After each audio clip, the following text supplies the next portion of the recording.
तो CID season 3 का बहुत बड़ा अपडेट है। जी हाँ, सीआईडी सीजन 2 के लास्ट एपिसोड में जो आतंकवादी के लीडर दिखाए थे बॉस, वो लड़की जो अभिजीत सर के पीछे पड़ी थी, मुझे लगता है कि वो मेन बॉस नहीं है। जी हाँ, वो आतंकवादी की लीडर मुझे नहीं लगती, क्योंकि कोई भी लीडर मतलब किसी भी गैंग का लीडर हो, वो अपने आदमी के साथ ऐसे खुले हुए नहीं आता, सबके सामने नहीं आता, जिससे उनको पकड़ा जा जाए या मतलब पुलिस उसको पकड़ ले, गिरफ्तार कर ले, ऐसा कोई खतरा हो।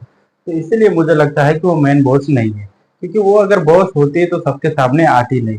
मुझे लगता है कि उनके पीछे भी कोई और बॉस होगा जो अंडरवर्ल्ड होगा, ठीक है, मतलब वो सीआईडी वालों से, दुनिया से छुप के बैठा होगा और वही उस लड़की को भेजा होगा, गैंग का बॉस बना के, आतंकवादी के लीडर बना के भेजा होगा कि तुम जाओ उस गैंग को मतलब चलाओ। और अभिजीत सर को भी जाल में फंसाने के लिए उसी ने कहा होगा, और वो जानबूझकर अभिजीत सर को जाल में फंसाए और सीआईडी वालों के बीच में झगड़ा करवाया, मुझे ऐसा लगता है।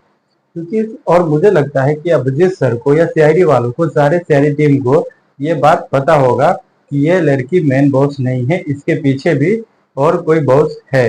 इसीलिए हमारे अभिजीत सर ने विलन बनने का डिसाइड किया, क्योंकि लास्ट एपिसोड में हमारे अभिजीत सर ने हमारे दया सर को गोली मार दिया और वो खुद कहा कि वो आतंकवादी बनेंगे, टेररिस्ट बनेंगे। तो मुझे इसलिए लगता है, क्योंकि दो रीजन हो सकता है इसका। देखो, पहली बात तो ये है क्योंकि हमारे अभिजीत सर को पता चल गया होगा कि वो मेन बॉस नहीं है, मेन बॉस कोई और है। और दूसरा, ये जो मतलब हमारे अभिजीत सर को ब्लैकमेल करके, जैसे दया सर को, पूर्वी मैम को और पंकज सर को, ये सबको जो पकड़ के रखे रहते हैं, और उसकी जान की कीमत जो वो लड़की कहती है कि अपने सीआईडी ब्यूरो का जितना भी डेटा है, क्रिमिनल डेटा, वो सब 2 मिनट के लिए मुझे दो। तो वो लड़की 2 मिनट के लिए अभिजीत सर को ब्लैकमेल करके 2 मिनट के लिए सीआईडी ब्यूरो का पूरा क्रिमिनल का डेटा वो अपने पेन ड्राइव में लेते। तो मुझे लगता है अभिजीत सर इसीलिए विलन बने होंगे, आतंकवादी बनने का डिसाइड किया होगा, क्योंकि पहली बात उस बॉस को पकड़ेंगे जो इसके पीछे होगा, और दूसरा उस पेन ड्राइव जो सीआईडी ब्यूरो के क्रिमिनल का पूरा डेटा रिकॉर्ड करके वो लड़की जो पेन ड्राइव में रखी थी उसको वापस करने के लिए। क्योंकि सीआईडी वाले मतलब इतने, क्योंकि हमारे अभिजीत सर को, सीधी बात है, हमारे अभिजीत सर को पता है कि वो लड़की आतंकवादी की बॉस है, ठीक है। तो अगर अब अभिजीत सर को जब पहले से पता, ऐसा नहीं कि पता नहीं था, अभिजीत सर को पता था कि वो आतंकवादी की बॉस है, फिर भी हमारे अभिजीत सर उनके साथ दे रहे थे और यहाँ तक हमारे दया सर को गोली मार दिया। तो अभिजीत सर इतना मतलब ऐसा तो नहीं कर सकते कि वो जानबूझकर उसको साथ देंगे और देश के साथ गद्दारी करेंगे। मुझे लगता है कहीं ना कहीं इसको मतलब सस्पेंस में रखा हुआ है, ये अभी बताया नहीं गया। बाकी मुझे लगता है कि सीआईडी सीजन 3 में यही दिखाया जाएगा कि हमारे अभिजीत सर को पता है और वो जानबूझकर वो विलन बने, ताकि वो मेन बॉस को ही पकड़ सके और जो पेंटर में सीआईडी ब्यूरो के क्रिमिनल का पूरा डेटा रिकवर किए थे वो पूरा निकाल सके, और ये बात सीआईडी वालों को पता होगा। और जो बॉस थे, जो मेन लीडर होंगे, वो लड़की को भेजे होंगे अभिजीत सर को प्यार की जाल में फंसाने के लिए और सीआईडी में झगड़ा करवाने के लिए। इसीलिए सीआईडी वालों ने जानबूझकर ये मतलब हालात बनाया होगा कि हमारे अभिजीत सर ने दया सर को गोली मार दिया और दया सर को मरने का रोल दे दिया।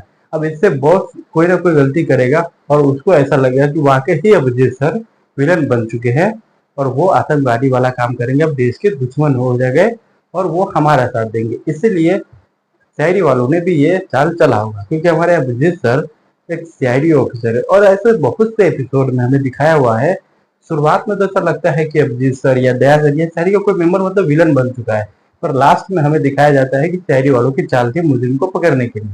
तो मुझे लगता है कहीं ना कहीं यही बात होगा। सीआईडी सीजन 3 जब आएगा, जब भी आएगा, तो हमें कहीं ना कहीं ये देखने को मिलेगा, ऐसा मुझे लगता है। ओके, तो मतलब दो चार बातें हैं जो मुझे ऐसा लगता है कि पक्का होगा। पहला, ये लड़की सीआईडी की मतलब लड़की आतंकवादी की बॉस नहीं, बॉस कोई और होगा। और दूसरा, हमारे अभिजीत सर विलन नहीं बनेंगे, वो बस विलन बनने के नाटक करेंगे मेन बॉस को पकड़ने के लिए। और अभिजीत सर, दया सर जो दया सर को मार दिए थे, वो दया सर मरे भी नहीं होंगे।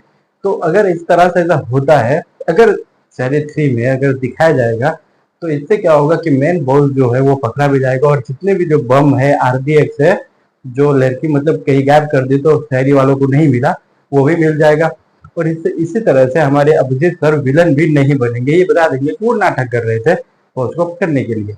और उसी तरह से हमारे दया सर का भी ये दिखा देंगे कि दया सर को गोली मारी थी, वो बुलेट प्रूफ जैकेट पहने थे, और बाद में जो उनके दवाई में मतलब सुई दिया था जो हमारे अस्पताल में जो रहते हमारे दया सर, तो दिखा देंगे कि यहाँ तो वो नशीली दवाई थी अभिजीत सर दया सर को बेहोश करने के लिए, या फिर दिखा देंगे कि वो बस अभिजीत सर मतलब दया सर मरने के बाद नाटक किए और ये पूरा प्लान था सीआईडी वालों का मेन बॉस को पकड़ने के लिए। ऐसा कुछ सीआईडी सीजन 3 में ऐसा कुछ दिखा सकते हैं, ऐसा मुझे लगता है। बाकी कुछ कंफर्म नहीं कर सकता कि कुछ भी हो सकता है, अब पक्का नहीं है कि ऐसे ही होगा, कुछ भी दिखा सकते हैं, तो इस बात की तो गारंटी नहीं देता। पर अगर इस तरह से ऐसा कुछ दिखाता है तो इस तरह से हमारे अभिजीत सर का भी कमबैक हो जाएगा, दया सर का भी कमबैक हो जाएगा, और सीआईडी सीजन 3 का एक कहानी जो कि मतलब आगे कहानी बनने वाला कुछ बात बन जाएगी। पर अगर अभिजीत सर को वाकई ही विलन बना देंगे और दया सर को मरने का रोल दे देंगे तो फिर इतना मजा नहीं आएगा। तो बाकी मुझे तो यही लगता है कि अभिजीत सर विलन नहीं बनेंगे और वो जो आतंकवादी का मेन बॉस कोई और होगा उसको पकड़ने के लिए जब सीआईडी वालों ने नाटक किया। बाकी आप लोग को क्या लगता है, आप लोग अपना जवाब कमेंट बॉक्स में बता सकते हो, कमेंट करके बताओ आप लोग को क्या लगता है। बाकी सीआईडी सीजन 3 का या सीआईडी का कोई भी अपडेट अगर आप पाना चाहते हो तो हमारे वीडियो को लाइक करो, दोस्तों में शेयर करो और हमारे चैनल को सब्सक्राइब करके रख लो, क्योंकि हम आपको इस चैनल पे सीआईडी से जुड़ी हर इंफॉर्मेशन देंगे, तो सब्सक्राइब कर लो। बाकी आप लोग को क्या लगता है अपना जवाब कमेंट करके बताओ। बाकी मिलते हैं अगले वीडियो में, जब तक के लिए बाय बाय।